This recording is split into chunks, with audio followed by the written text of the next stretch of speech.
The night before my wedding, I opened a drawer and found a thick stack of love letters from my twin sister to my fiancé. Line after line overflowed with tenderness. At the end she wrote, "My sister has a bad temper. I'm not like her. If you'll let me stay by your side, treat me like a cat or a dog, I don't mind. I'm not greedy, just for tonight. Please." His answer was scrawled so hard the pen had torn the paper. Okay, the very last night before I was to marry Tang Bingchen, I stumbled across a hidden compartment in the headboard of his bed. Inside lay every single letter Song Yuan, my identical twin, had ever sent him. She had poured her joys and sorrows onto those pages, confessing how much this secret love tormented her. If only she weren't my sister. Heaven knows how much I love you. Why is it always one step too late? I love you, have loved you since the first moment I saw you. At first, Tang Bingchen had simply crumpled the letters and tossed them aside. Later, he began keeping them in neat, chronological order. Finally, he started writing back. "Stop overthinking. We missed each other by only a little. I, too, regret not meeting you sooner." My phone buzzed. A photo flashed on the screen. Song Yuan, bare-shouldered, nestled against a man's chest. The man's face was hidden, but the small red mole on his collarbone stabbed at my eyes. I had kissed that mole countless nights, feeling him shiver beneath my lips. My stomach lurched. I thought I would vomit. She withdrew the photo almost instantly. "Oops, sent to the wrong person. You didn't see anything, did you, sis?" A moment later her voice note arrived, light and smug. "But it doesn't matter if you did. In the end, everything that's yours becomes mine, right?"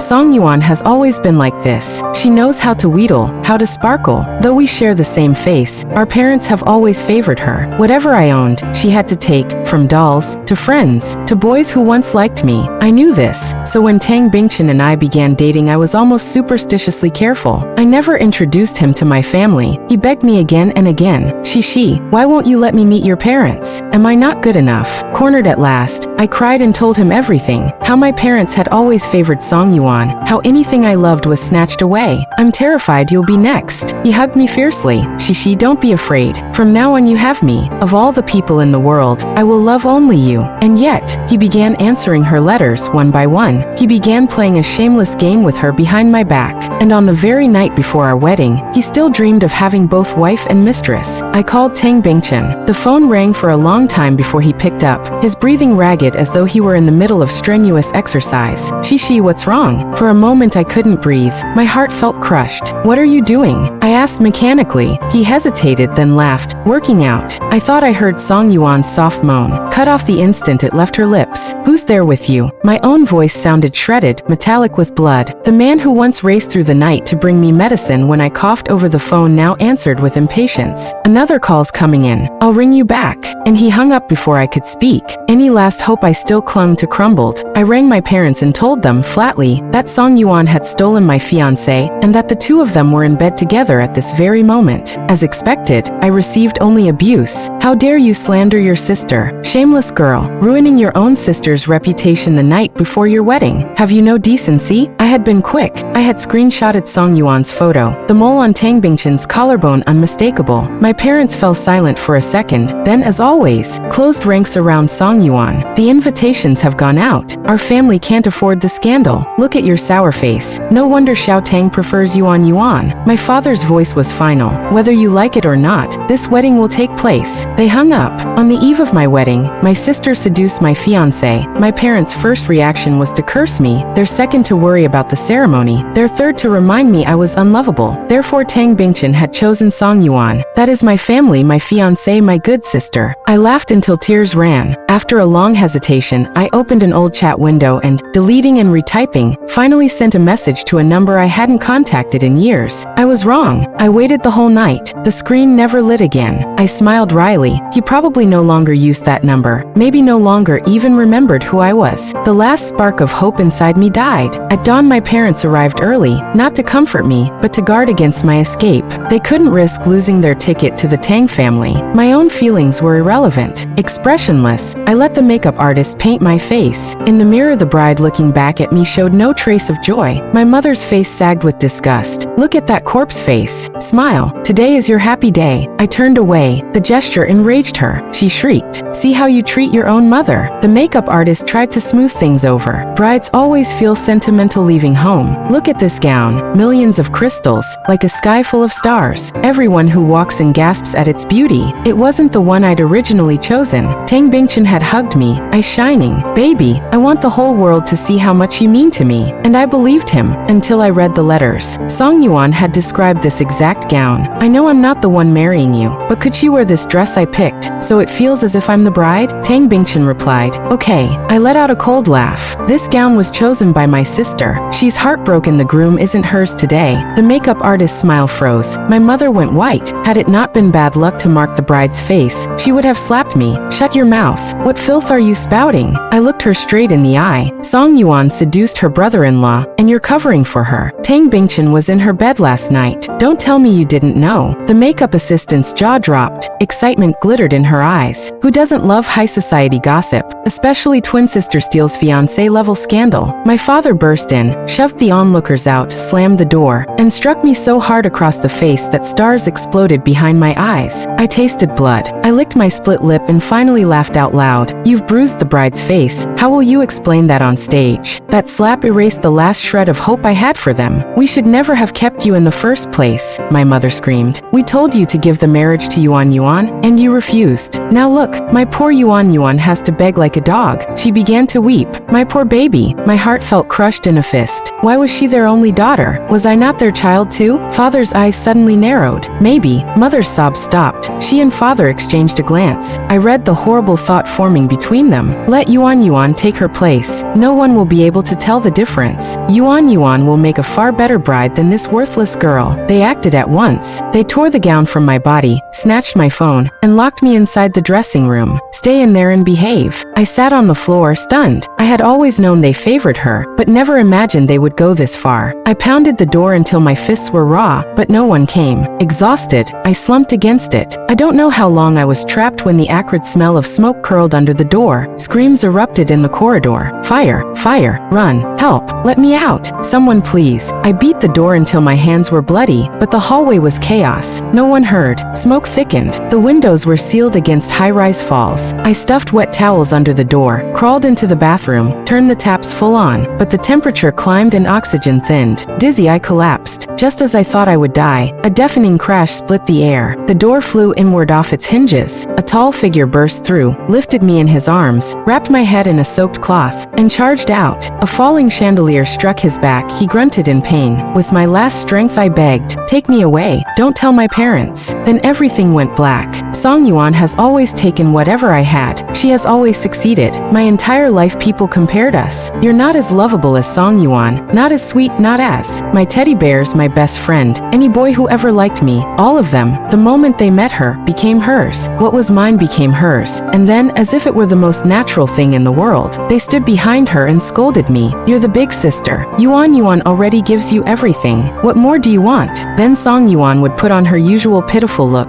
It's okay, as long as my sister is happy. Right after, she'd start to cry, as if she were the one who'd suffered the greatest injustice. In the end, everyone would point their fingers at me. Song Yuan's grades weren't as good as mine, so when she scraped into a university I deliberately chose applied mathematics. It was her worst subject, a trap she could never graduate from. If it had been anything else, my biased parents would have forced us to swap schools. At the new campus I thought I'd finally escaped her shadow, that I could make new friends and start a brand new life. But after only a few weeks the living expense transfers stopped. No explanation. You're 18 now, support yourself. I had no choice but to work my way through school. The instant classes ended I raced from one part-time job to the next. My classmates all assumed I was dirt poor, yet on social media Song Yuan flashed the newest phones and holiday photos from everywhere. Why didn't she have to support herself? First winter break, I worked till the 29th, bought gifts for everyone, and dragged my suitcase home. I knocked and knocked, no one was there. A phone call told me my parents had taken Song Yuan on vacation. They'd even forgotten to leave me a key. Oops, we forgot you'd be back. We're taking Yuan Yuan away for New Year. Just head back to school. In the background I heard, Yuan Yuan, Mom peeled the lobster. Put your phone down and eat. They hung up. No one asked where I'd sleep, what I'd eat, whether I had money. I spent New Year's Eve on a bench in the train station, so cold I thought I'd never be warm again. After that, that, I never went home for the holidays. I thought staying away would be enough, but I'll never forget that afternoon. I'd pulled an all-nighter on an assignment and was napping when my roommate burst in. Song-shi, look who's here. Song Yuan stood in the doorway, smiling sweetly. Sis, I came to see you. I shot up from my feet. Every pore felt stabbed by needles. My teeth chattered. How did you get in? I tagged along behind someone else. She put on the same pitiful act. Sis, you didn't come home for New Year. Mom and Dad are so worried. I came all this way to check on you. You're not mad, are you? My roommate faltered. Her gaze turned strange. Song-shi, didn't you say your family was away and that's why you stayed on campus? They're in Hainan, I muttered. Even then I clung to a shred of pride. I didn't want anyone to know my parents didn't care, that I had nowhere to go for the holidays. Song Yuan hurried to explain. No, sis must have had her own plans. She'd never stay away on purpose. The explanation sounded worse than silence. My roommate's eyes grew odder. Song Yuan has a gift. 3 sentences and she can twist anyone's mind.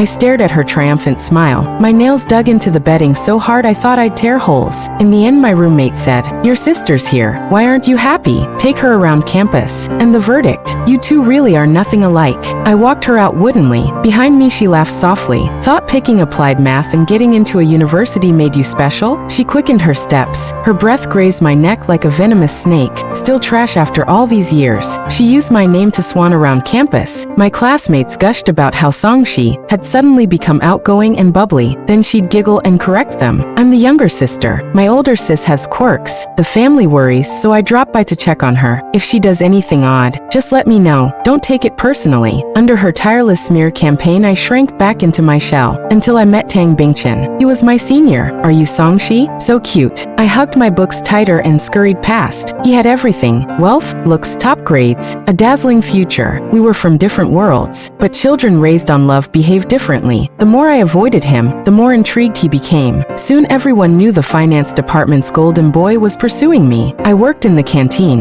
He ate there every day. I pulled espresso shifts. He camped from open to close. Finally I snapped. I need to work. Stop bothering me. He looked almost hurt. Then let me work with you. I've got plenty of admirers. Why single me out? Big as he was, he managed to look aggrieved, producing a bouquet from behind his back. But none of them are you. I only want you, say yes. The light in his eyes almost scorched me. A weed that had grown in darkness all its life suddenly faced the sun. I didn't know moss dies when exposed too fast. Song Yuan somehow learned I had a boyfriend. One afternoon I came out of the cafe kitchen to see her sitting opposite Tang Bingchen, chatting merrily. A bucket of ice water seemed to drench me. Every old humiliation crashed down. My teeth chattered audibly. Tang Bingchen spotted me and waved, delighted. She come here. Perhaps being loved gave me courage. For the first time I walked up and said bluntly, you're not welcome here. Song Yuan froze, then tears welled. Sis, you haven't been home. I was worried. I cut her off. I'm not like you. Our parents cut me off. I have to earn every cent. That's a misunderstanding. Mom and Dad just wanted you to listen, she said softly. Never before had I confronted her. Shock flickered across her face before she turned to Tang Bingchen. Brother Tang, you see? Sis has the wrong idea about our family. When had they become brother and sister? When had they exchanged WeChat? I couldn't bear it. I picked up Tang Bingchen's latte and flung it in her face. Get lost. She ran off crying. Tang Bingchen frowned. She, how could you treat your sister like that? She's clearly concerned about you. Why did you add her? I told you don't talk to her. He fumbled out his phone. I'll delete her right now, okay? Just before he hit delete, I glimpsed her opening message. Brother Tang, my sis cares about you so much. I'm jealous. The green tea stench was suffocating. Delete her, and never add her again, never. That day I sobbed in his arms. I didn't notice the hesitation and disapproval in his eyes. Later I learned she had already used facial recognition to wander a university countless times. Her moments, set to block me, were full of a university life as if she were the enrolled twin. She never stopped trying to replace me. In truth, Tang Bingchen ending up with Song Yuan didn't surprise me. I once believed he was different. I had warned him so many times, told him every detail of my parents' favoritism and Song Yuan's scheming. He promised again and again, she, I love only you. And yes, to my face he was always cold to her. Watching her deflate gave me petty satisfaction. Then I joined Professor Wen Yang's lab, famously demanding, crushingly intense. As an undergrad with shakier foundations than the grad students, I worked day and night to keep up. Tang Bingchen complained I had no time for him. We fought repeatedly. Each time I slipped my phone out to text him, Wen Yang's icy glance would pin me. I don't tolerate divided attention. Leave if you can't focus. On our first anniversary, I finally finished a project phase and decided to make it up to him. I bought his favorite cake and went to pick him up after class. When Yang materialized at the lab door, leaving early today? I'm sneaking off, Professor. I gave him an ingratiating smile. I'm having dinner with my boyfriend, our anniversary. He stared at me expressionless. I hastily held up 2 fingers. I'll come back and work afterwards, I swear. Only then did his face soften a fraction. He nodded curtly. Go. That evening I discovered Tang Bingchen had secretly added Song Yuan again. When I confronted him, he said, I added her to understand you better. He even looked aggrieved. You have no time for me, but you spend every day with Professor Wan. If Yuan hadn't told me, I'd never have known. I gaped at him, wondering if he'd lost his mind. He's my professor. What are you imagining? Tang Bingchen finally exploded. I'm a man. I know the way he looks at you isn't innocent. Song Yuan again. All those years of slander flashed before my eyes. I lost control. Empty your head of that filth. I told you not to add her. Why do you still believe her? She's been doing this since we were kids. I was so angry my eyes burned. I fought back tears. Tang Bingchen poured oil on the fire. Yuan is still your sister. She, I love you, and I hope you can get along with your family. Go make peace with her. I hurled the cake to the ground, splattering him with cream, and walked out.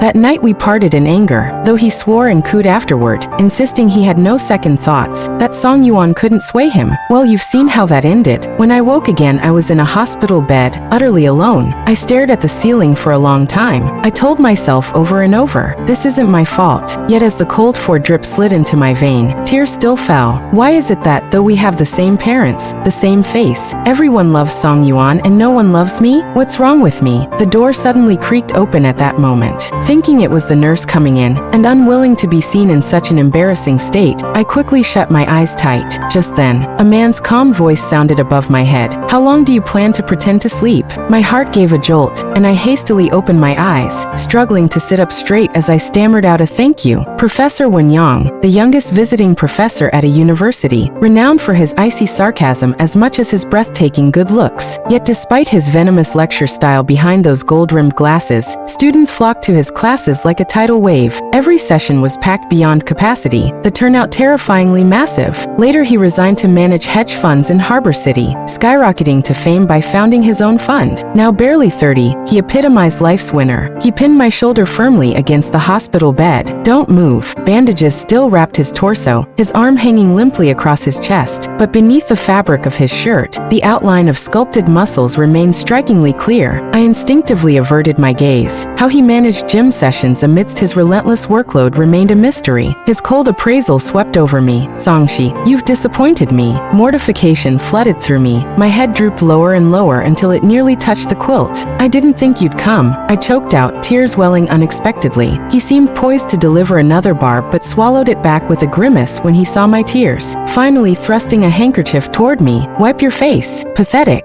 His voice softened slightly. I flew straight from Harbor City the second you messaged. Got here just in time to save your neck. My sobs intensified instead, growing louder until Professor Wen had no choice but to sit beside the bed. When I felt a warm palm settle gently on my head, he spread his arms wide, face still twisted in disdain, yet his tone unexpectedly tender. Come here, cry all you want. I don't know how long I wept uncontrollably. By the time I calmed down, his high-end custom shirt was utterly ruined. Ever fastidious about cleanliness, I cautiously asked, Professor, should you change your clothes? He glared down at me imperiously, finished crying, then he grabbed the remote control, switching on the wall-mounted TV, and casting a video from his phone. The footage shook violently before stabilizing. A yellow-haired youth grinned maniacally at the camera. Yo bros, 5-star hotels gone up in flames, some wedding venue, bride got crispy, dudes, double tap if you feel that. He prattled outside the police tape while a frantic man tried shoving past firefighters blocking his path. My girlfriend, no, wife, she's inside, in the bridal suite. One glimpse was enough. That desperate figure was Tang Bingchen. Please let me in.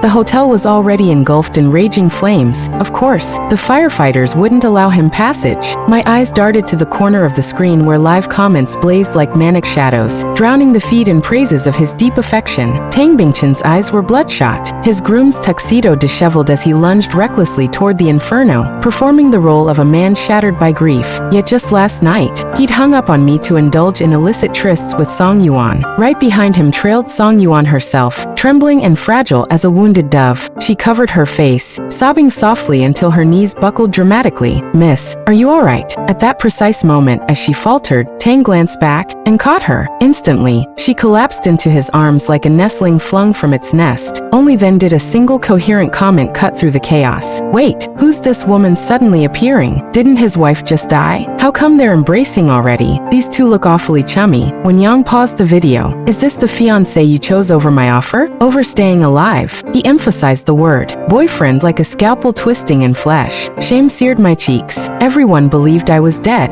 What now? When Yang studied me leisurely, his presence heavier than ever after years apart. "Professor, could you take me back to Harbor City?" He gauged my sincerity, scrutinizing me as if appraising cheap merchandise. "Graduated 3 years ago," he stated flatly. "Achieved nothing. Your once celebrated talent has drowned in mediocrity. What makes you think you deserve my help?" His words lashed harder than any physical blow. All those grand promises I'd made before him crumbled into absurdity. After a long silence, my voice wavered. "I can learn. Start from scratch. Please, give me one more chance." His gaze raked over me clinically. I endured the humiliation of being inspected head to toe. Finally, he nodded curtly. 3 years. Prove yourself." His breath ghosted against my ear. "Remember, I'm not your professor anymore." On the day they buried me, rain lashed the sky. Ironically, my funeral drew a massive crowd, mostly there for Tang Bingchen. Clad in funereal black, he stood beside my gravestone, pale and mournful, playing the grieving widower to perfection. Attendees queued to lay white lilies, then shook his hand with sycophantic condolences. He returned their gestures as the sole heir. My parents wailed. My younger sister, draped in virginal white, swayed like a broken blossom in the downpour. Through tears, my mother clutched Song Yuan's hand. "Cece adored you most, dear. You'll honor her wishes, won't you?" Song Yuan feigned shock, as if she hadn't penned stacks of seductive letters to her own sister's husband. My mother pressed her hand into Tang's. "Take care of our girl. It's what Cece would want." What she wanted. Stuck in that locked dressing room, choking on smoke while they planned her murder, I stood silently beneath my umbrella, watching this farce unfold. How cruel. They'd never shown such devotion while I lived. Just as I expected Tang to refuse my mother's plea, he pulled my shivering sister into his arms and vowed solemnly, "I shall protect Yuan Yuan." Something snapped inside me. I turned to Wen Yang standing nearby. "Let's go." Rain streamed down my face. Why did it taste salty? Numbly. I walked ahead until strong arms yanked me into warmth. Wen Yang's voice rumbled above. "Cry. This is your last tear for him." His tone stayed icy, yet underlying concern seeped through. Funny how humans work. When no one watches, you wipe bloody knees and soldier on. But offer kindness? Tears explode uncontrollably. My spine locked rigid until the car's heater blasted full force. Then sobs erupted, shaking my frame. Wen Yang patted my back rhythmically, saying nothing. As we sped away from the cemetery, faint shouts chased us. He floored the accelerator. Was that just a stray dog? He dismissed lightly. Wen Yang ran a private equity firm, a financial shark swimming in billions. Harbor City reeked of money, its very air pulsed with profit margins. His fund owned an entire skyscraper in the heart of the district. My jaw dropped at the opulence when first visiting. He spread his arms wide, grinning triumphantly. "Welcome back to the world where money never sleeps." Though I forced a smile, reality hit hard. This wasn't a Cinderella story. Post-graduation gap years meant I lagged continents behind him. Wen Yang demanded rigor. Start from the bottom. True to his word, he landed me a gig at an investment bank, choosing only after consulting my preference. I picked the state-backed firm. He approved with a nod, not randomness. State entities in Harbor City offered unique insights into geopolitical undercurrents beneath placid surfaces. My first year drowned in spreadsheets till 2 a.m. daily. Some nights ended napping at desks. Junior analysts called it dirty work, grueling, thankless labor invisible to superiors. But for someone rusticated, data mountains became my steepest learning curve. Wen Yang himself possessed terrifying numerical acuity. Once, reviewing a subordinate's report, he flagged inflated growth rates, mismatched profit ratios, even cited historical figures from memory without cross-referencing. Brilliance abounded here. Brainpower alone meant nothing. Every trader clawed upward relentlessly. Heartbreak, trivial collateral damage. Sometimes at 3 a.m., slurping cold coffee while waiting for algorithms to crunch numbers, fragments surfaced, old wounds feeling distant, almost fictional. Between tasks, Wen Yang drilled me personally on live trading floors. Data builds instinct, he'd say, but theory dies without battle scars. Markets are jungles.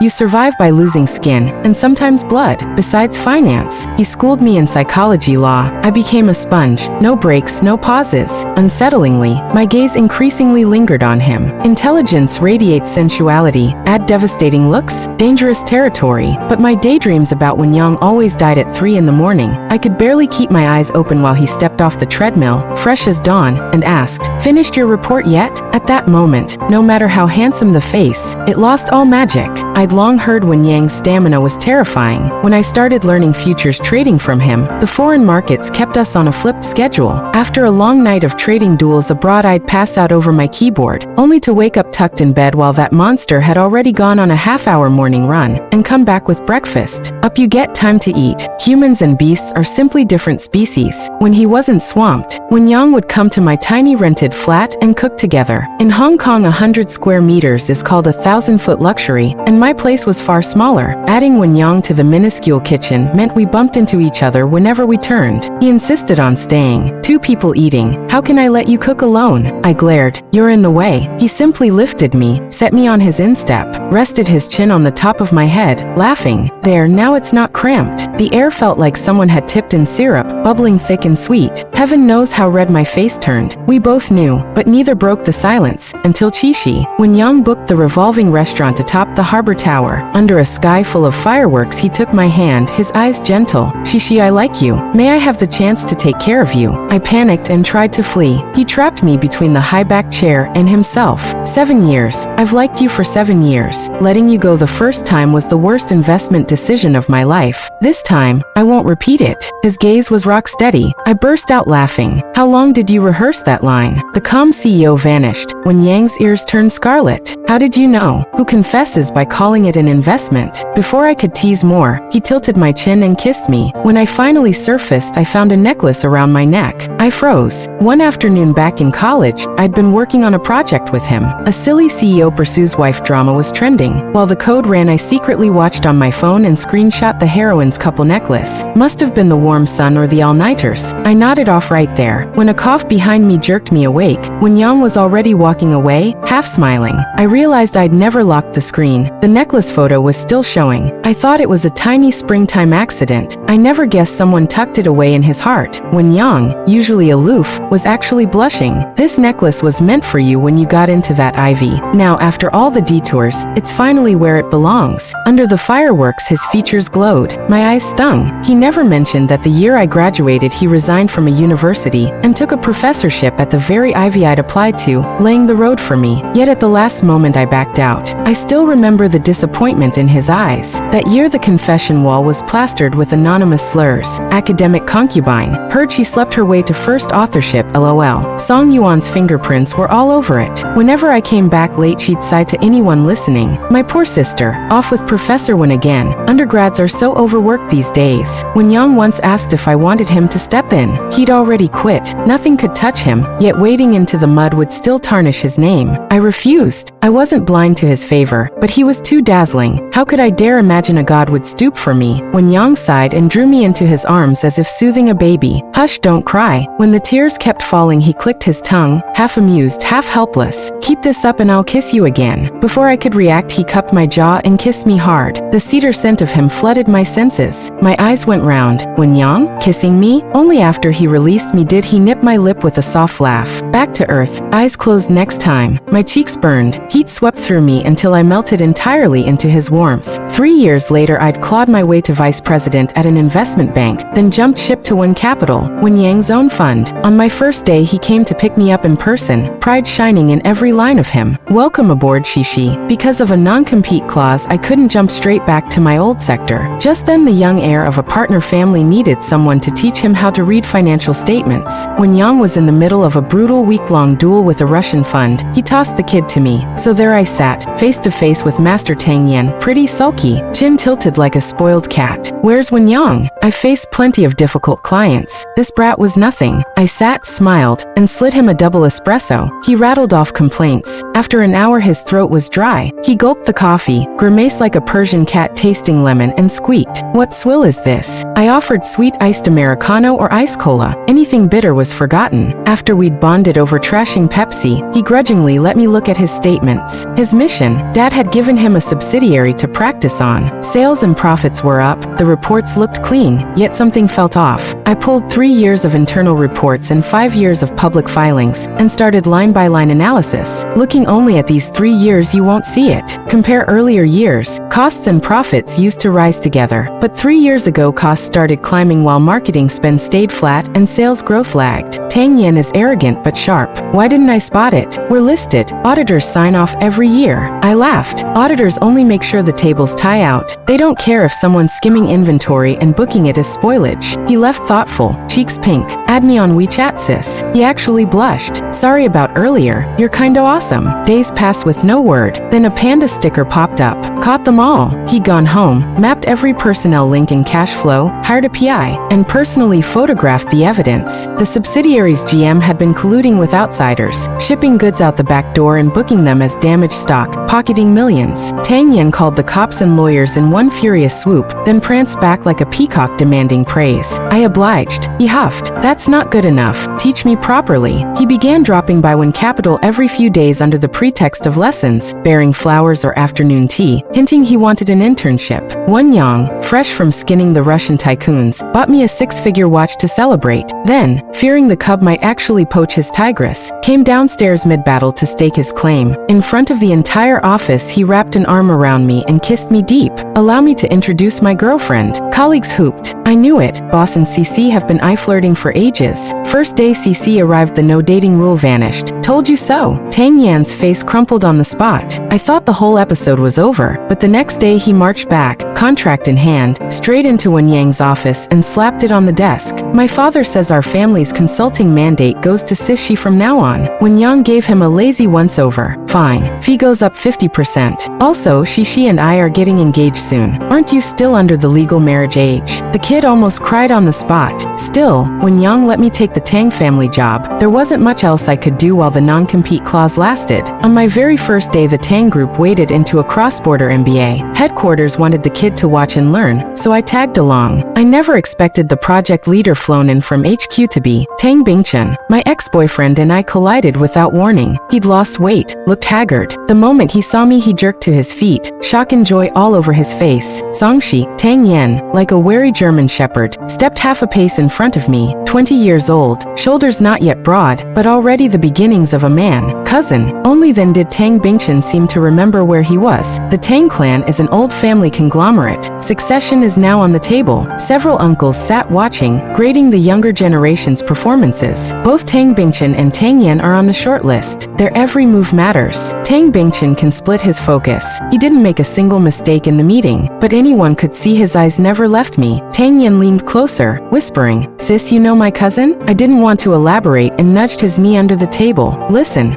to what? The kid misread me completely. His ears went scarlet. Look at him, soul already half gone. Today's meeting is just for show. Again, I only got back from overseas recently, he murmured. Word is he was engaged for years. Then the bride died in a fire. He's been a wreck ever since. Still, he's decent. Keeps looking after the fiancé's family. Looking after? I sneered inwardly. He's been looking after the fiancé's sister, right into bed. Tang Bingchen caught my stranger's stare. After the first rush of emotion, he went quiet, the air around him thickening like a storm front. An elder cleared his throat. Tang Yan straightened like a cat grabbed by the scruff and shut up. When the meeting ended, the elder hauled Tang Yan away. I slipped out first. I had no time for Tang Bingchen. Yet the elevator doors had barely opened when I collided with someone. She yelped and sat down hard. Picture perfect fragility. That voice. I looked down. My darling little sister, Song Yuan, sprawled on the floor. He brings her to board meetings now. True lovebirds. Her face went white. You died. Yes, I said, stepping closer. She scrambled backward, terrified I'd come to claim her soul. Tang Bingchen caught up. She. He reached for me radiant. It really is you. The moment his hand closed around my wrist, it felt like a slug. Nausea rolled over me. Let go. I yanked free. The back of my hand cracked across his cheek. He froze. You're not happy to see me? You make me sick. He seized me anyway, trying to kiss me. She.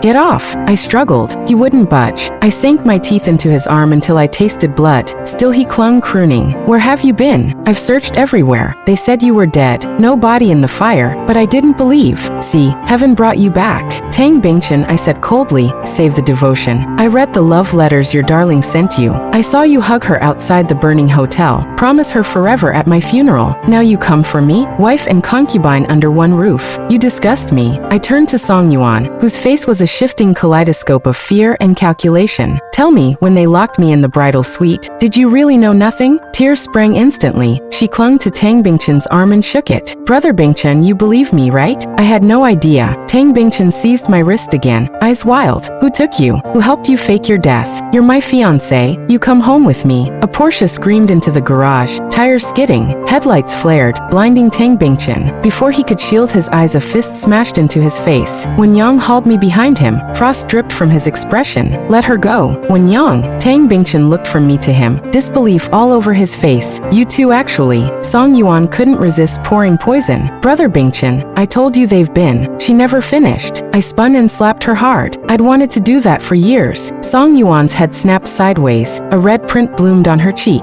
She stood stunned. Hit you? Yes. Since we were kids, you've stolen everything I owned. Tell me, how cheap can you get? After the first shock, Song Yuan's tears arrived on cue. Lowering her head, she sobbed. Sis, do you have to force me to say it? They locked you in the dressing room because you were trying to run away from the wedding. She turned to Tang Bingchen, pitiful again. Brother Bingchen, my sister's been involved with Professor Wen for ages. To elope with him, she even faked her death for years. Never contacted us once. It was the trick she'd used since childhood, but Tang Bingchen actually believed it. He stared at me, wounded. She, I once asked if you liked him. What did you tell me? Beside me, when Yang gave a soft, thoughtful I felt his gaze and didn't dare look back, like being caught cheating in public. Tang Bingchen went on, deaf to everything else. You said you had nothing with him, that you'd stay in China for me. I loved you so much, and on our wedding day you died on me. I'd heard enough. 3 years of self-brainwashing, so he could whitewash his own cheating. You loved me. I laughed coldly. Whose bed were you in the night before our wedding? That okay. Who was it written for? His face drained of color. Shishi, I can explain. Don't call me Shishi. It's nauseating. Luckily, I've always kept backups. I pulled the cloud files and showed him the screen. Song Yuan's letters, his replies. Thank you, Song Yuan. Without you, I'd never have known my fiancé had such refined tastes. She's lying. Song Yuan shrieked and lunged for my phone. It's photoshopped. Brother Bingchen, don't believe her. She's the liar. I lifted a hand. She shrank back, terrified. She tugged Tang Bingchen's sleeve. Brother Bingchen, look at her. How creepy. There was a time I craved my parents' love and the world's approval. I thought Song Yuan was invincible. Now, outside the story, she looked merely pathetic.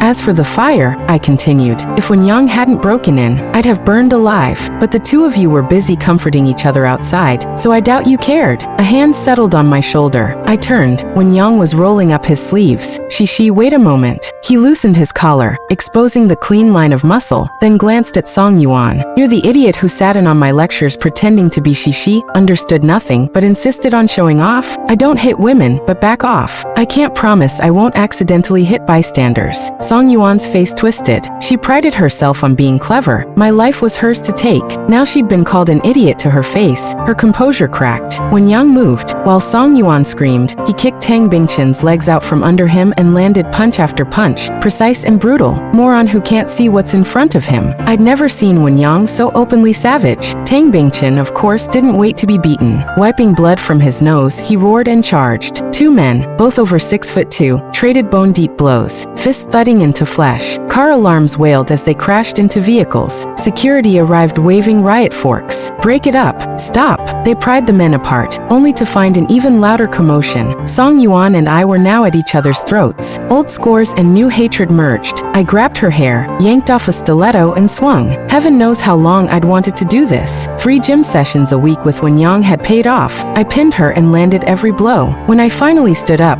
a clump of her hair was still in my fist and Song Yuan lay curled on the ground, whimpering. Only then did I realize Tang Yin had been holding the guards back. No wonder they'd let me fight so long. Tang Bingchen hadn't lifted a finger to protect her. So much for his favorite. Tang Yin tiptoed over, eyes shining with awe. Sis, you're terrifyingly awesome. I flicked my hair back. So, who decreed women must watch men fight? Couldn't I handle my own? Wen Yang ended up with stitches, yet the man's vanity was ironclad. He refused to admit it hurt, insisted on showering that night, I smell of filth, ran a fever by midnight, and was rushed back to hospital. Feverish when Yang turned into an oversized clingy cat. He seized my hand, refused to let go, and demanded I squeeze onto the narrow hospital bed with him. Half asleep, I thought I heard him murmuring into the phone, but a gentle hand stroked my hair. It's okay, sleep. 2 days later, Tang Yin dropped by with gossip. Only then did I learn what Wen Yang had quietly arranged behind my back. Song Yuan, after graduation, had joined Tang Bingchen's firm as his secretary. Incompetent and arrogant, she alienated every veteran. After our return from Hong Kong, Tang Bingchen's attitude toward her chilled. The sharks in the company circled. Wen Yang, ever the sly dog, knew Song Yuan was vain and desperate to climb. He hired a male escort tailored to her taste, a besotted, rich, foolish second-generation heir who had eyes only for her.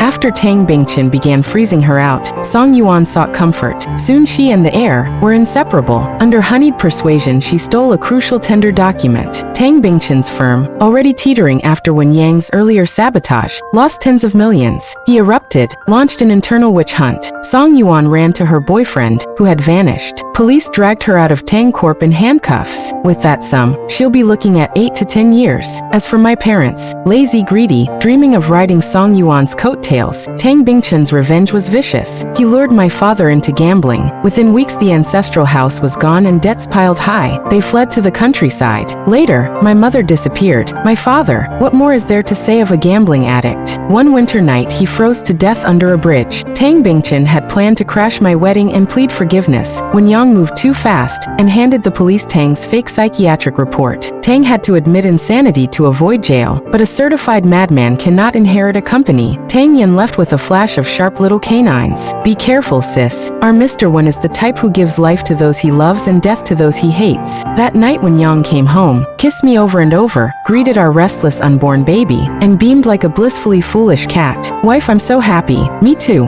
I kissed him back and turned off my phone. All that pain is now only pixels. When Yang and I have a long, beautiful life ahead.